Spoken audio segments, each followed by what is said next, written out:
ذرا اندازہ لگائیے، ایک قربان کرنا چاہتا ہے تو دوسرا قربان ہونا چاہتا ہے، ایک ذبح کرنا چاہتا ہے تو دوسرا ذبح ہونا چاہتا ہے، ایک جان لینا چاہتا ہے تو دوسرا جان دینا چاہتا ہے، ایک نے چھری سنبھالی تو دوسرا قربان ہونے کے لیے قدموں میں آ کے لیٹ گیا۔ قربانی ہم کیوں کرتے ہیں، کس لیے کرتے ہیں؟ بہت سے لوگوں کو تو اس کی وجہ نہیں معلوم ہے کہ ہم کرتے کس لیے ہیں، اس کا مقصد کیا ہے، اس کی وجہ کیا ہے، سبب کیا ہے۔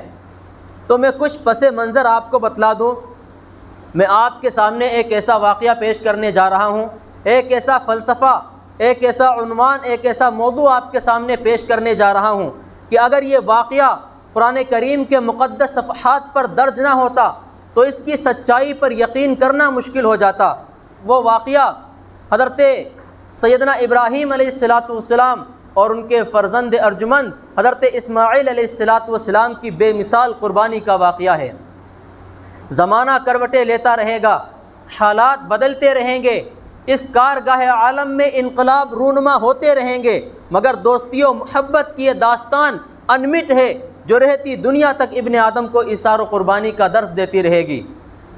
کہنے اور سننے میں یہ بات تو بڑی آسان معلوم ہوتی ہے کہ ایک باپ نے رضا الہی کی خاطر اپنے بیٹے کی گلے پر چھری چلا دی، اس کی گردن پہ چھری چلا دی، لیکن حقیقت میں دیکھا جائے تو یہ کام کتنا مشکل ہے اور اس کام کو کرنے کے لیے کتنا بڑا کلیجہ چاہیے، خاص طور پر وہ بیٹا جو اتنا فرما بردار ہو، اتنا اطاعت شعار ہو اور اتنا ہونہار بیٹا ہو اور ان سب سے بڑھ کر اکلوتی اولاد ہو اور بڑھاپے کا واحد سہارا ہو۔ ایسی اولاد کو قربان کرنا کتنا مشکل ہے، یہ اس کا اندازہ وہی لوگ لگا سکتے ہیں جو صاحب اولاد ہیں، جن کو اللہ نے اولاد دے رکھی اور وہ اولاد بھی بڑھاپے کی حالت میں ملی ہو۔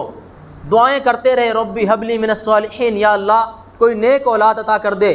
بڑھاپے میں جا کے وہ اولاد اللہ نے دی ہے، وہ تمنا، وہ دعا اور خواہش اپنے نبی کی پوری کی ہے۔ اب امتحان آ رہا ہے کہ تم میری رضا کے لیے اپنے بیٹے کو قربان کرو اللہ کے راستے میں۔ والد نے خواب دیکھا اور ہوا بھی کیا کہ اللہ نے فرشتہ نہیں بھیجا کوئی وحی کے لیے، والد نے خواب دیکھا ہے کہ میں بیٹے کو ذبح کر رہا ہوں۔ اور آپ کو معلوم ہوگا، آپ نے سنا ہوگا علماء کرام سے کہ نبیوں کا خواب بھی وحی کے درجے میں ہوتا ہے، سچا ہوتا ہے۔ اپنے بیٹے کے پاس آئے اور آ کر کہنے لگے، یا بنی انی ارا فی المنام انی اذبحک فانظر ماذا تری، کہ میرے پیارے بیٹے میں نے خواب دیکھا ہے کہ میں تجھے ذبح کر رہا ہوں، فانظر ماذا تری، بتا تیری کیا رائے ہے۔ آپ یہاں پر ذرا غور کریں، باپ کا اپنے بیٹے سے یہ پوچھنا فانظر ماذا تری کہ تیری کیا رائے ہے، یہ مشورے کے طور پر نہیں تھا، رائے کے طور پر نہیں تھا، بلکہ وہ اپنا فیصلہ اپنے بیٹے کو سنا رہے تھے کہ اللہ کے حکم کے آگے میں تجھے قربان کر کے رہوں گا، اللہ تبارک و تعالیٰ کی رضا، اس کی خوشنودی کے آگے میں تجھے ذبح کر کے رہوں گا، تو خوش ہو یا نہ خوش، تو راضی ہو یا نہ راضی، بہرحال قربان تو تجھے ہونا ہی پڑے گا۔ باپ نے یہ فیصلہ اپنے بیٹے کو سنا دیا۔ باپ کے اس فیصلے پر بیٹا احتجاج کر سکتا تھا، قربان ہونے سے انکار کر سکتا تھا، یا کم سے کم سوچنے سمجھنے کی، غور و فکر کرنے کی مہلت مانگ سکتا تھا، لیکن نہیں، وہ بھی خاندان نبوت کا پروردہ تھا۔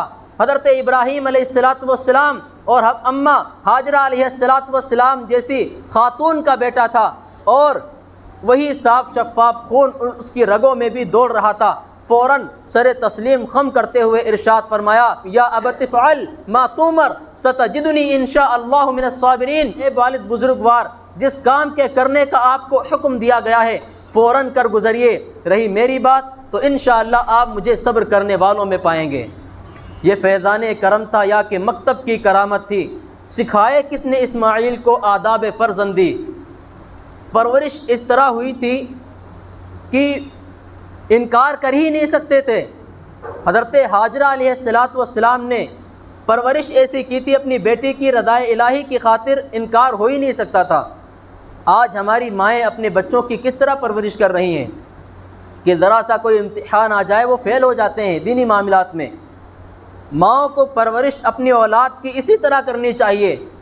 ماں باپ کو اولاد کے لیے وقت نکالنا پڑے گا۔ اگر آپ اچھی تربیت اپنے بچوں کی کرنا چاہتے ہیں تو اپنی اولاد کے لیے وقت نکالیں، ان کو ٹائم دیں اور ان کے پاس بیٹھیں تاکہ آپ کو پتہ چلے کہ میری اولاد کس سمت میں جا رہی ہے۔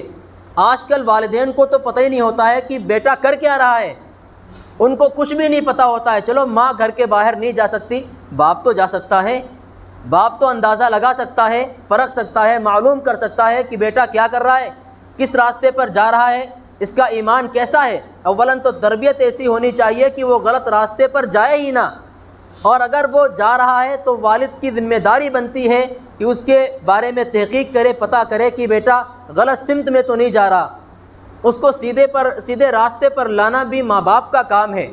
تو ماں باپ نے پرورش کچھ ایسی کی تھی، بلکہ ماں نے، والد صاحب تو چھوڑ کر چلے گئے تھے وادی غیر ذی ذرا میں، جہاں نہ دانا تھا، نہ کھانے کے لیے کھانا تھا، نہ پینے کے لیے پانی تھا۔ ایسے ماحول میں حضرت ابراہیم علیہ السلام اپنے بچے کو چھوڑ کر چلے گئے تھے۔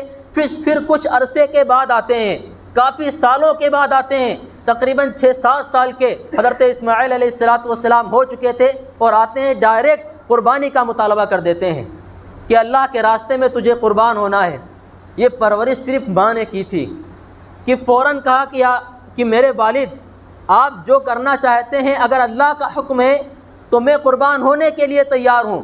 ذرا اندازہ لگائیے، ایک قربان کرنا چاہتا ہے تو دوسرا قربان ہونا چاہتا ہے، ایک ذبح کرنا چاہتا ہے تو دوسرا ذبح ہونا چاہتا ہے، ایک جان لینا چاہتا ہے تو دوسرا جان دینا چاہتا ہے، ایک نے چھری سنبھالی تو دوسرا قربان ہونے کے لیے قدموں میں آ کے لیٹ گیا۔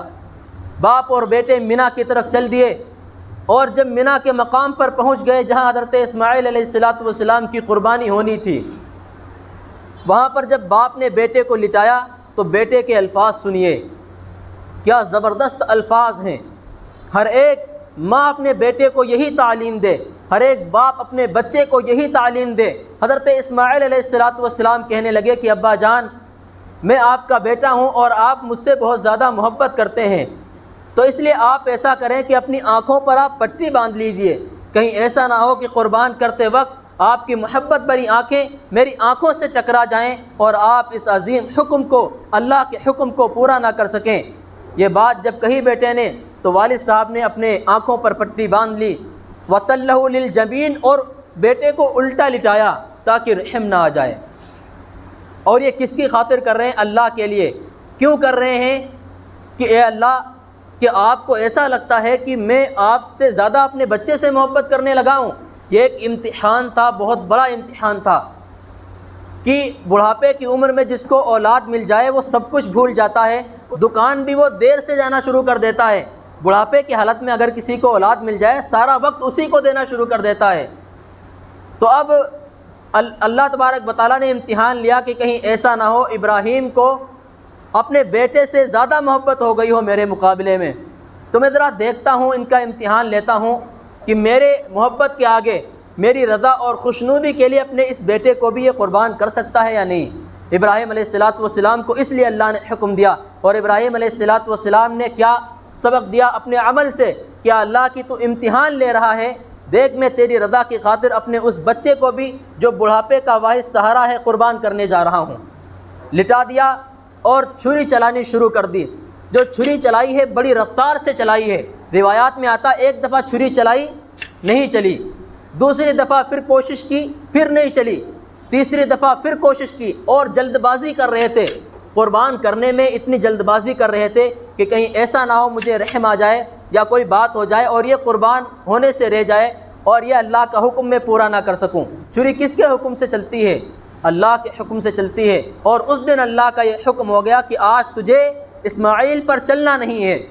جب جلد بازی دیکھی حضرت ابراہیم علیہ السلام کی تو فوراً رب کائنات نے جبرائیل امین کو ایک میڈا، ایک دمبا دے کر بھیجا کہ فوراً جاؤ اور یہ دمبا اسماعیل علیہ السلام کی جگہ پر لٹا دو۔ حضرت جبرائیل علیہ السلام جب تشریف لا رہے تھے تو انہوں نے حضرت اسماعیل علیہ السلام کی جب جلد بازی کو دیکھا قربان کرنے کے لیے تو اوپر سے آواز لگا دی، اللہ اکبر اللہ اکبر۔ جب حضرت ابراہیم علیہ السلام نے آسمان کی جانب دیکھا اور یہ دیکھا کہ جبرائیل علیہ السلام دمبا لے کر آ رہے ہیں تو آواز لگائی، لا الہ الا اللہ واللہ اکبر۔ جب حضرت اسماعیل علیہ السلام کو اس کے بارے میں علم ہوا تو فرمایا، اللہ اکبر وللہ الحمد۔ یہ کون سے الفاظ ہیں؟ وہی تکبیر تشریق ہے جو ہم 9 تاریخ کی فجر سے شروع کرتے ہیں، 13 تاریخ کی عصر تک پڑھتے ہیں۔ یہ ایک شخص کے کلمات نہیں ہیں، یہ 3 مقدس ہستیوں کے کلمات ہیں۔ فوراً وہ میڈا آیا، دمبا آیا، اور حضرت اسماعیل علیہ السلام کی جگہ پر چھری اس دمبے پر چلتی ہے، وہ دمبا قربان ہوتا ہے۔ آج اس قربانی سے سبق کیا، پیغام کیا ہے، وہ میں پیغام خلاصے کے طور پر آپ کے سامنے رکھتا ہوں۔ اس کا مقصد کیا ہے قربانی کا؟ آج تو کوئی اولاد تو اللہ تعالیٰ ہم سے اولاد کی قربانی نہیں مانگ رہا، صرف جانور کی قربانی مانگتا ہے، اور جانور کی قربانی کے پیچھے یہ پیغام پوشیدہ ہے کہ اگر اللہ کی رضا کے لیے، اس کی خوشنودی کے لیے تمہیں اپنے جذبات کو ذبح کرنا پڑے تو ذبح کر ڈالو۔ اپنے ناجائز جذبات جو ہیں، جو غلط جذبات، امنگیں جو اٹھتی ہیں دل کے اندر سے، میں یہ کر لوں وہ کر لوں، یہ اللہ کی خوشنودی کے لیے، اس کی رضا کے لیے ان کی قربانیاں دیں۔ اور جو غلط خواہشات اٹھتی ہیں ان کے گلے پہ چھری چلائیں تاکہ غلط خواہشوں کی طرف نہ جا سکے انسان۔ آپ نے سنا ہوگا علماء کرام سے کہ اگر کوئی شخص تنہائی میں ہو اور گناہ کرنے کا ارادہ کرے، اللہ کے خوف سے اسے رکنا چاہیے، کیونکہ اللہ ہر وقت اسے دیکھ رہا ہے۔ اور اگر اللہ کے خوف سے بھی نہیں رکتا تو میں اس سے بھی بڑی بات آپ کو عرض کر دوں، بتا دوں۔ سب سے پہلے تو اللہ کا حکم ہے، والد صاحب کسی کام کے کرنے کا مجھے حکم دیں کہ آپ کو یہ کام کرنا ہے، تو کیا میں صرف اس لیے کروں گا کہ میرے والد صاحب مجھے دیکھ رہے ہیں؟ اگر والد صاحب نہ دیکھ رہے ہوں تو کیا آپ وہ کام نہیں کریں گے؟ گناہ سے بچنے کے لیے اتنا ہی کافی ہے کہ اللہ کا حکم ہے کہ اسے کرنا نہیں ہے۔ یہ اللہ دیکھ رہا ہو نہ دیکھ رہا ہو اس سے فرق ہی نہیں پڑتا، اللہ تو دیکھ رہا ہے، لیکن گناہ سے بچنے کے لیے اتنا ہی کافی ہے کہ میرے اللہ نے اس سے منع کیا ہے۔ اپنے جذبات کو وہاں پر ذبح کرنا، یہ ہر انسان کے لیے اس قربانی میں پیغام ہے۔ ذرا سوچیں کہ قربانی کا وہ جانور جسے ہم اللہ کی رضا کے لیے، اللہ کے راستے میں قربان کرتے ہیں، اس کا گوشت تو ہم اور ہمارے اہل و عیال کھا لیتے ہیں، اور پوست کھال وغیرہ حقداروں تک پہنچا دیتے ہیں، پھر وہ کیا چیز ہے جو اللہ تک پہنچتی ہے؟ وہ ہماری نیت، ہماری پرہیزگاری ہے۔ اگر ریاکاری اور دکھلاوا آ گیا قربانی کے اندر تو کچھ بھی قبول نہیں ہوگا، سارا کا سارا یہیں رہ جائے گا۔ جو نیت تقویٰ پہنچ رہا تھا اللہ تعالیٰ تک، وہ بھی دنیا میں دھرا کا دھرا رہ جائے گا۔ اس لیے اس میں پیغام ہے کہ اللہ تبارک و تعالیٰ کی رضا، اس کی خوشنودی کے لیے آپ ہر وہ گناہ چھوڑ دیں جس سے اللہ نے منع فرمایا ہے۔ رب کائنات ہم سب کو ان باتوں پر عمل کی توفیق عطا فرمائے۔